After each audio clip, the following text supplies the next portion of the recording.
18, 19, 21, 33 and 10. Check results. You remember? This is number 17, 18, one of the two. I'm going to go with 17. And I'm sorry, I got to apologize real quick. I ain't got the mic on this one, so I ain't going to be sounding as lovely and crisp. But it does mean people won't have to hear my disgusting salivating inside my mouth, because I do notice it every time I listen back. And I don't, it's not an audible thing. I don't hear it now in between speaking. But when you have a mic and you're just holding it a little bit too close, each time in between the stuff like that, you just hear your whole insides going like, you know, it sounds X-rated. Yeah, God. Chelsea lost today, so I had to do a little video covering that, and I had to do this, and I really didn't want to do either. But, you know, again, so I'm feeling good because I actually am. I'm doing it right now. Because I was out of the house today, and obviously I said I was talking last one about how I never leave the house, or I do. I'm not like imprisoned, but I just rarely do. So when I do, it tires me. I'm a tired lad. Like when I used to go to school, and I know a lot of people did this, but I was one of those people. I'd get home, and this isn't like primary school, like secondary school. I'd come home after like year 10, so I'd be like 15, and I'd have my full school uniform on. It'd be like 3:40. I'd get in, and I would just lie on my bedroom floor, and I wouldn't take my uniform off or my bag. I would lie like on my stomach like a dead man, just face right to the side, arms like straight down, just like down next to me, just stomach down on the carpet, and I'd just lie there and then wake up like 3 hours there, and every single time you'd wake up and you'd be like, oh, what the hell? Shit, did I sleep through into next week? Like your brain would naturally always go and assume that you had slept through to like, whoa, it's nighttime, what? Did I sleep through school the next day? Your brain goes to that instead of just being like, oh no, it's just been a couple of hours. Yes, then you wake up at like 8 and you be like, oh man, I was tired, you know? So it just take it out of you. I don't know why. It's like 6 hour shift of school, but it just would. But when I was out today, I forgot my phone. And I'm just going to say, I'm also going to be honest, I don't like not having my phone. Whenever people are like, oh, I went to this thing and I forgot my phone, it was actually really nice. It was actually really freeing just to not have my phone. It's just sort of like be living in the moment and not be worried about my phone all the time. And I need to bring my screen time down anyway. So just to be out there and not have my phone with me, I need to do it more. I might make that like a New Year's resolution of mine. Just try to just use my phone less, you know, and just sort of just exist in the world and like live in it every day, and actually like look around at my surroundings. Like I'm not observant enough. Even at the places I live, you know, there's so much more to see, and I just feel like my phone probably hampers me so much. You know, it's just so nice today to not have that. I didn't realize how much of a burden it is. Yeah, that's not me. And I kind of hate that narrative. It's such a common thing. It's like, this is just a fact. I mean, kind of like how too much sugar is bad for you. And I guess too much phone is bad for you, yes, if you're using it in like... But it just depends on who you are. Like, if you're someone who... It brings... Like, not for everyone. For a lot of people, it's not too bad for them. They make a whole career out of it, and they feel healthy using it, and they're not like feeling like they're missing out on stuff because of it. It's just like a lot of people all subscribe to the whole, oh, I've got to bring down my screen time, I've got to like do this, do that. And it's like, why? Like, if you spend 2 hours of your day scrolling on TikTok, let me ask you a couple questions. Do you have a job? You know, do you go gym? Right? Do you you know, you walk your dog, make sure you get the general errands done throughout the day? Like, if you're like a healthy individual and you're looking after yourself, you go to work, you know, you're doing all the little responsibilities, you remember to pick this person up from wherever they are, you're doing this other stuff, who gives a fuck? You scroll TikTok 2 hours a day. Sure, you could be reading Dysogenies instead, but like, it's your free time. Scroll TikTok, drown yourself in random bullshit. Who cares? Like, why is it a bad thing? And that's not even the reason. Like, I wasn't like clamoring for my phone even, because I was like, oh my god, I need to check if anyone's messaged me. Oh my god, I need to like see social media. It was more just like, whenever I don't have my phone, I realize how much I just like to check the time. I just like to check the time, and people could be like, don't check the time, just be more in the present, just exist. No, I kind of like to know what the time is. So I can't do that. I don't know to watch. And just a bunch of little things, like I want to check the time, I want to like check the weather because it was raining, I want to see when it stopped. Couldn't do that. I wanted to see if there was a coffee shop thing nearby at the time. I didn't need to see if there was a garage nearby. I didn't have my phone. It's like, it felt like so many times that I went to go with my pocket, like, I'll just check on this. And I was just like, no, I can't. I got to ask, what time is it? Oh, can you just hit the... It's just like, you just feel so paralyzed, I say. I wouldn't compare that. I wouldn't go up to a man in a wheelchair and be like, hey mate, you've got it rough. But I didn't have my phone today, so... I kind of get how you're feeling, you know, but still, it was, I just like having it with me, and that's not a bad thing, you know.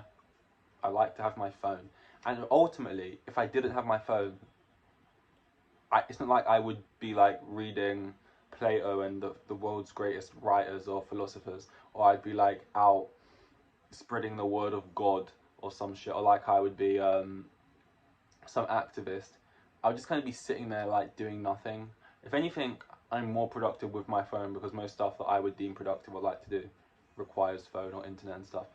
But yeah, it's like, I get it. It is a true point for a lot of people. Like, they get sucked in it too much. And like I said, if you've got all the things other going on, then yeah, sure, use your phone all the time. If you're unemployed and you know, heavily addicted to heroin maybe, and you know your whole family are counting on you, you're never there for them. You know, you're scrolling TikTok 12 hours a day. Maybe you should sort something out. You know, I don't know. Live your life. I'm not here to tell you what to do. Actually, do what you want. But you know, I get it more so, and also just if you're living generally and you feel like you want to, you know, maybe it's bad for your eyes looking at it too much and other stuff.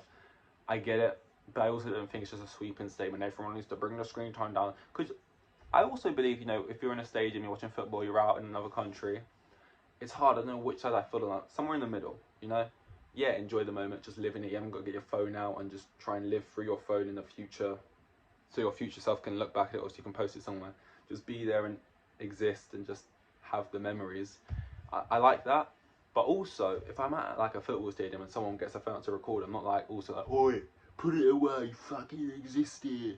You know what I mean? And if you're out at a dinner, again, I'm somewhere in the middle. You know, you don't want everyone just sitting on their phones, just like no one's socialising. But at the same time, I don't want to feel policed. If I want to just, got a little buzz, did someone just score? I want to check who scored real quick. I want to see what's going on in the Premier League table, so how things have changed up. I just want to check this real quick. I don't want to feel like, you know, someone's going to snatch it out of my hand like Miss Trunchbull and lock me in the chokey. So, yeah, there's a nice little in-between grey area, and that's probably where I exist. Again, I've done that thing where I wrote stuff down and I don't have the notes with me to check, which is annoying because there was actually things I wanted to bring up. One of them was TikTok. No, one of them was Twitter related. Would I remember it without checking? You know what, I'm actually going to check and then come back to you on this, because I got the time in the world and I haven't got a mic, so I might as well check it, or else let's not make this completely shit. 1 minute. Right, I remember now. Okay, well, I didn't remember. I went to check and it reminded me. What's this? 2-0 Milan to Roma. See? Am I going to get shot now because I checked the phone at the family function? You know, you're meeting up with the boys and you just want to check. I just wanted to see. Can I check who scored, or is that illegal too? No, we can all do it. You know, it's a safe space. Did I really forget what it was? No, I saw something right from a football account. Again, one of these just big football accounts who just post football related stuff. And it was a picture of like 6 retired footballers who had never had red cards in their career. And I can't remember who all the footballers were. Maybe Gary Lineker was in there. I can't remember. It was a lot of different, like, good footballers, legends of the game, who had never got a red card in their whole career. Like Robin. No, was not Robin. Fuck, what's his name? Lahm. Lahm's on it. Philip Lahm. There was 6 ballers on there. And it was like, these players never received a red card in their whole career. Fair play to these lads. Absolute lads, or whatever. It wasn't Lad Bible, but this is what was going on. Like, fair play to these guys. What legends. Absolute lads. Fair play to these blokes. Almost being like, good guys. Good men, you know what I mean? Never got a red. Kept it nice and clean. Good on them. Good guys, right? Which is fine, sure. You know, they kept it clean and they were playing by the rules all the time in their career. Sure, I get it. Good guys, good blokes, right? Good on them. Good footballers. Good, but almost being like, these guys are good humans, great guys, and they've never got a red in their whole career. Clapping emoji. Whoa. Kings. Respectful kings. Yeah, you get it, man. That's fine, man. That's fine. What I did find kind of funny though is one of the footballers was Ryan Giggs. Never got a red card. And I couldn't help but notice the irony there. Oh, fair play to these non-harmful men. Um, and if you know the Ryan Giggs story, I think we can just leave it at that, and you guys can piece that together. We all know what he's in court for, allegedly. Anyway, let's swiftly move on from there. What was the other thing? Football related. Oh yeah, I remember this one as well. Because sometimes it's always the football accounts that get me triggered. They just start posting stuff and they just makes you step back and go, "What are you on about?" And it was, well, it happens all the time. Jeez, Jesus Christ, it happens all the time. But well, when talking about a young player and we're bigging up young players, a really popular thing to do. Um, there was this tweet format which someone posted, which then became quite popular, of being like posting. So say Jude Bellingham, young player, scores the Champions League final goal. You'd post a picture of like Jude Bellingham. Well, you'd post two photos, one on the left, and the top of it would say Jude Bellingham at 19, and then the one on the right would be saying me at 19, and there'd be a picture of you typing out the tweet, Jude Bellingham at 19. Hopefully you got that. Hopefully I described that well, and that would be like the tweet being like him versus me. I'm writing a tweet about what he's doing at 19. When I was at 19, I'm writing this tweet about this other 19-year-old who's a legend, right? And that'd be the whole thing, right? And then it kind of caught on to like mainstream people. I remember who would it have been for Jude Bellingham? It would have been like Adidas, or yeah, it was probably Adidas, right? Adidas. So I think Jude Bellingham got man of the match and he scored a goal in like one of the first two games of the World Cup this year. And they all they did was post a photo of Jude Bellingham. Fair play, yeah, that's praise him, sure. And the caption was just, "What were you doing at 19?" Uh, okay, ouch. You know what I mean? Like, all right, yeah, fair play to Jude. What did I do to get strays? Were you? Why am I catching the stray bullets now? Sure, okay, yeah. I'm in agreement with you, Adidas. It's mental that Jude Bellingham is 18 years old, 19 years old, and he's on the biggest stage doing this. And yes, the rest of us were scratching our balls, sitting in isolation 1 hour and a half after school detentions. Fair play. Working down Chippy, cleaning up the cinema screens. But I never. I'm just a mere pedestrian here. Walking home, just walking home. I did not do anything wrong. I'm just a. What's the word? I'm just a. I'm a casualty in this scenario. Um, just walking home, bystander. Didn't do nothing wrong. I'm not out here shouting the streets. If I was out there being like Jude Bellingham's shit, who fucking cares? Fair play. Bring me back down to earth. I need humbling there. Tell me some home truths. You know, but I'm not. I'm minding my own business. I'm just scrolling the platform, and I've caught stray bullets there. What were you doing at 19? Well, I'm even older than 19, and not that. But I didn't need you to tell me that, Adidas. Thanks. Way to make me feel fantastic. But no, fair play. Fair play. Fair play. Another thing I saw today. Saw a lot of things today for someone who didn't have their phone. But been making up for it since I got home. I was watching, the 73 questions of. Let me try again. I noticed I pronounced some words really wrong. I don't notice it until I hear it back. Question. I say questions a lot by accident. Questions. I was watching 23 questions. I was watching 23 questions. There we go. They're terrible. They're so bad. And I know they're scripted, and I know everyone's putting on this like spunky personality type. Don't know why. Everyone's putting on the kind of like Brie Larson, Captain Marvel personality type. The one that everyone hates. The reason everyone hates Captain Marvel, she kind of has this like spunky kind of like attitude as if she hates everyone and she wants everyone to hate her. Everyone's got that going on. Like they answer the question, with the tone that like they don't want them there. And obviously it must be like they tell them to do that because so many people have it on, but they'll ask them a question like, hey, hey, who's famous? Hey, uh, what's that woman called who's Black Widow? I don't know why it has to be her. Hey, Scarlett Johansson, um, which was your favorite Avengers? And then she'll answer like, well, it has to be the second one. Not even a hard question. Next. And it's like, oh, why you acting like you don't want to say? You signed on, you agreed to the questions thing. Yeah, but they're pretending it's some spontaneous thing. And I watched the one with Victoria Beckham and mind-boggling. That is 6 minutes of absolute mind-boggling mayhem. Doc, forget Doctor Strange and the Multiverse of Madness.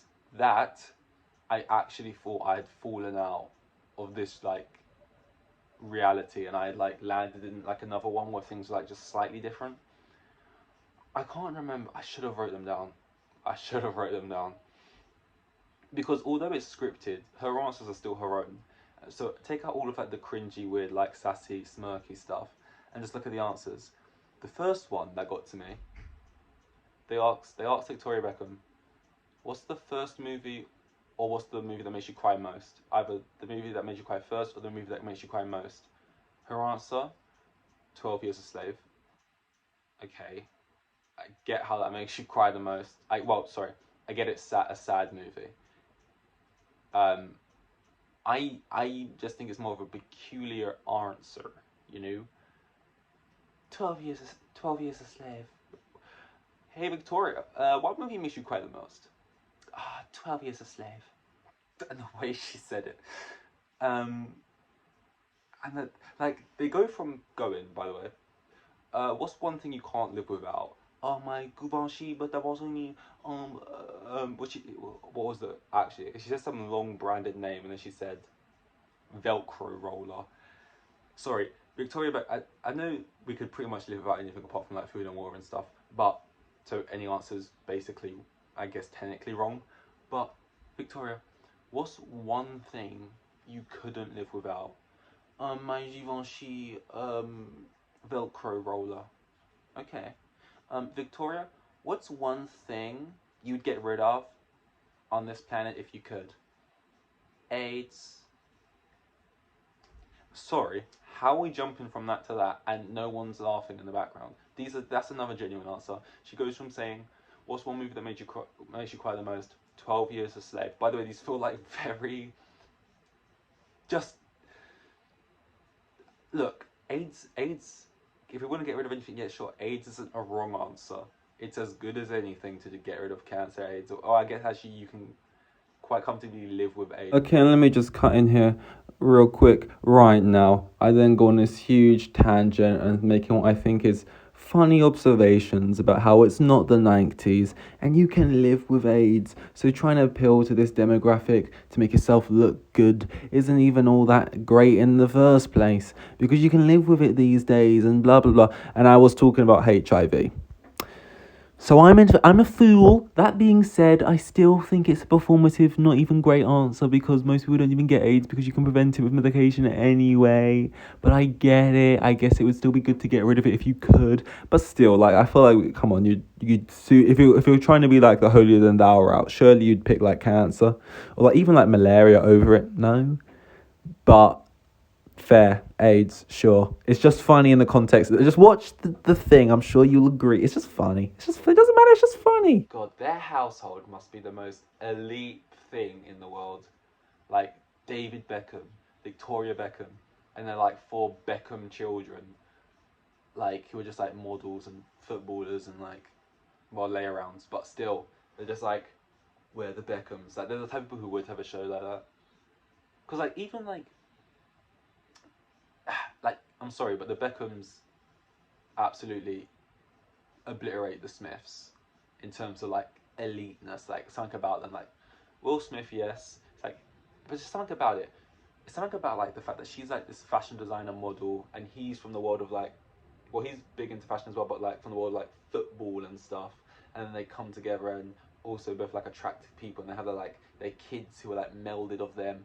Whereas Will Smith, in his younger days, sure, and then Jada, wicked woman, but all that aside, not ugly people by any stretch of the imagination, but they're aging more now, and their kids are more like wacky hippie creatives. You know what I mean? Whereas the Smiths, the Beckhams just seem like these fucking like, they almost seem like royalty. You know what I mean? And I'm not saying that's for better or worse, but they just come across as like these are like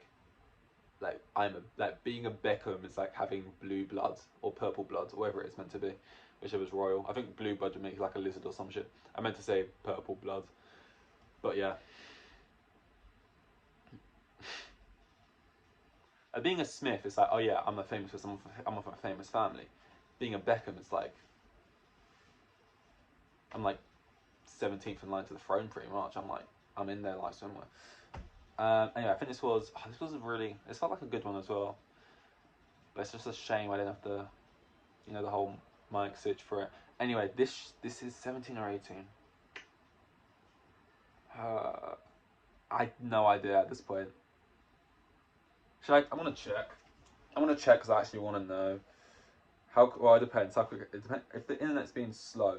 Wait, is this only 17? I was talking about Mr. Beast being a lizard yesterday, right? Yeah. Okay. Would I have said? Would I have guessed 18? I guess so, maybe. Anyway, so this is 18. So on to 19. Here with the kids, and they had like 3 kids, and the geezer was probably on like maximum 20 bags a year. Like the most boring bloke you'll ever meet. He was like,